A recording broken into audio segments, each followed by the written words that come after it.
ایک ایسا افغان لیڈر جس نے اپنی زندگی میں بے حد طاقت حاصل کی۔ یہ کہانی ہے اس شخص کی جو اقتدار کے سب سے اونچے مقام پر پہنچا اور پھر اپنے فیصلوں کے نتیجے میں سب کچھ کھو دیا۔ یہ شخص تھا حافظ اللہ امین۔ حافظ اللہ امین پکتیا کے ایک قبائلی گھرانے میں پیدا ہوا۔ وہ عام لوگوں کی طرح نہیں تھا بلکہ ہمیشہ سے کچھ بڑا کرنے کا خواب دیکھتا تھا۔ اس نے اپنی ابتدائی تعلیم کابل میں حاصل کی اور پھر آگے بڑھنے کے لیے امریکہ کا سفر کیا، وہی امریکہ جس کے خلاف بعد میں اسے نعروں میں دشمن کہا گیا۔ امین نے کولمبیا یونیورسٹی سے تعلیم حاصل کی اور اسی دوران اس کی سوچ بدل گئی۔ وہ سوچنے لگا کہ طاقت کیسے حاصل ہوتی ہے، ریاست کیسے چلتی ہے اور انقلاب کیسے کامیاب ہوتا ہے۔ واپس آ کر وہ استاد بنا، آہستہ آہستہ سیاست میں بھی حصہ لیا اور آخر کار people democratic party of Afghanistan میں شامل ہوئے۔ اس پارٹی میں دو بڑے دھڑے تھے، خلق فیکشن اور پرچم فیکشن، اور امین خلق دھڑے کا سب سے تیز دماغ بنا اور لوگ اس کے بارے میں کہتے تھے کہ امین ذہین ہے لیکن خطرناک حد تک تیز ہے۔ 1970 کے بعد امین کی شناخت بدل گئی۔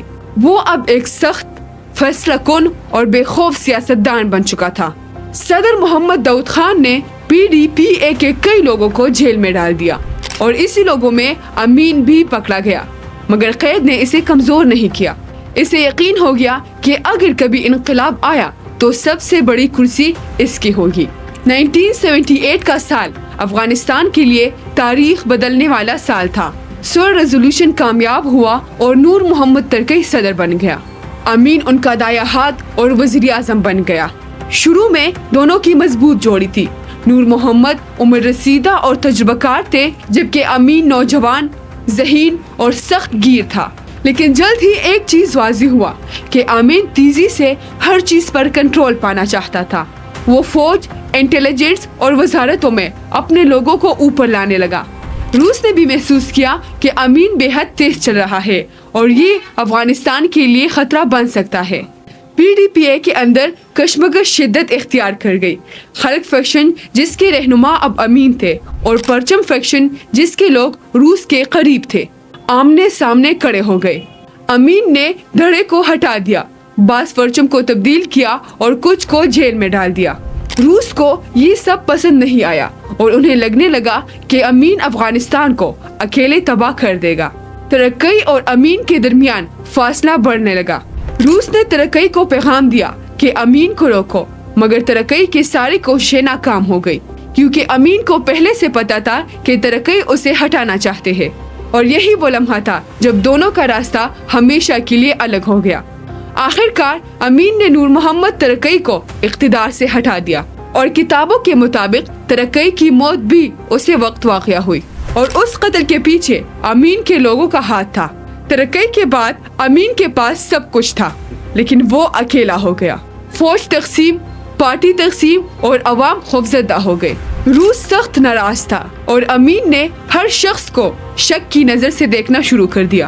اس نے اپنا محل قلعہ بنا دیا، کھانے کے لیے پہلے ٹیسٹ کروایا، پانی الگ کپ سے پیا اور نیند کی دواؤں پر آ گیا۔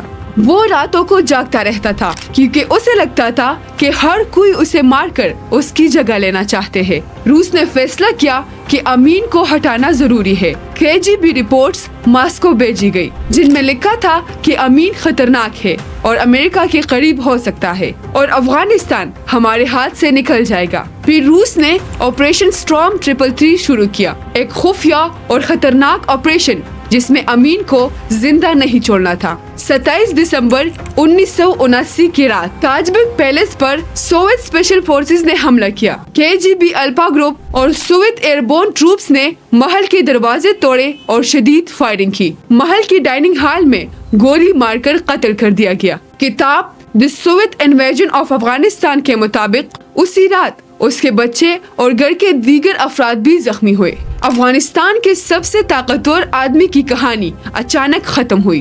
روس نے ببرک کرمل کو کابل لایا اور انہیں صدر بنایا۔ کرمل ایک نرم مزاج اور روس کے وفادار تھے جن کا مقصد ملک کو روسی نظام پر چلانا، مجاہدین کو دبانا اور سوویت فوج کے لیے راستہ ہموار کرنا تھا۔ لیکن افغانستان اب کبھی پہلے جیسا نہیں رہا۔ امین کے حامی اور مخالف آپس میں ٹکرا رہے تھے،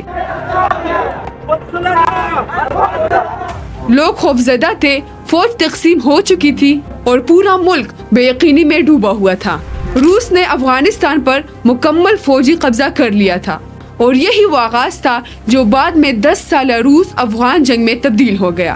دیہات میں لڑائیاں ہوئی، شہروں میں دھماکے ہوئے اور خاندانیں بے گھر ہو گئے۔ کرمل نے امن قائم کرنے کی کوشش کی مگر حالات قابو سے باہر تھے۔ اس دوران مجاہدین تحریک مضبوط ہو گئی اور امریکہ، سعودی عرب اور پاکستان نے سوویت یونین کے خلاف مجاہدین کی مدد شروع کر دی۔ افغانستان اب ایک عالمی میدان جنگ بن چکا تھا۔